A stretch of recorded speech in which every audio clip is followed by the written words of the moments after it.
بسم اللہ الرحمن الرحیم۔ آج کا موضوع ہے حضرت آسیہ علیہ السلام کا ایمان۔ حضرت آسیہ علیہ السلام فرعون کی بیوی اور ایک عظیم خاتون تھیں، جنہوں نے دنیا کے سب سے ظالم حکمران کے ساتھ زندگی گزار کر بھی اپنے ایمان کا بلند ترین معیار قائم کیا۔ حضرت آسیہ کی زندگی کا واقعہ انسانیت کے لیے ایک سبق ہے، کیونکہ انہوں نے اللہ کے راستے میں اپنے شوہر کی ظالمانہ حکومت کے باوجود اپنی ایمانداری، عزم اور صبر کا مظاہرہ کیا۔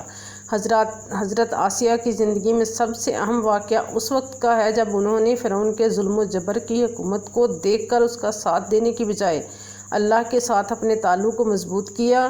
فرعون نے اپنی طاقت کا استعمال کیا اور لوگوں پر ظلم کیا، لیکن حضرت آسیہ نے اس کے ظلم کو برداشت کیا اور اللہ کی رضا کی تلاش میں اپنی زندگی گزارنے کا فیصلہ کیا۔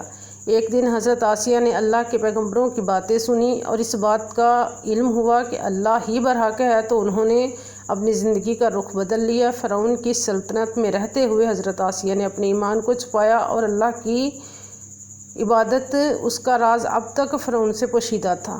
لیکن ایک دن فرعون کو اس بات کا علم ہوا کہ حضرت آسیہ اللہ پر ایمان لاتی ہیں۔ فرعون نے حضرت آسیہ کو شدید اذیت دینے کا فیصلہ کیا۔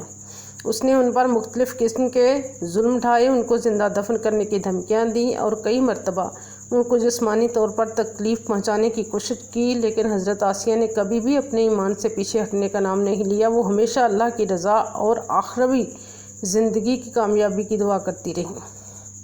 ایک خاص واقعہ میں جب فرعون نے حضرت آسیہ پر شدید ظلم کیا تو اللہ تعالیٰ نے حضرت آسیہ کی مدد کی۔ حضرت آسیہ نے اللہ سے اپنے لیے مدد کی دعا کی اور کہا، اے اللہ، میرے لیے اپنی جانب سے ایک گھر بنا اور مجھے فرعون کے ظلم سے نجات دے۔ اللہ تعالیٰ نے حضرت آسیہ کی دعاؤں کو سنا اور اس کا بدلہ جنت کی صورت میں دیا۔ حضرت آسیہ کی وفات کے بعد اللہ نے اسے جنت میں ایک عظیم مقام عطا کیا اور وہ جنت کی خواتین میں سے ایک بڑی شخصیت بن گئی۔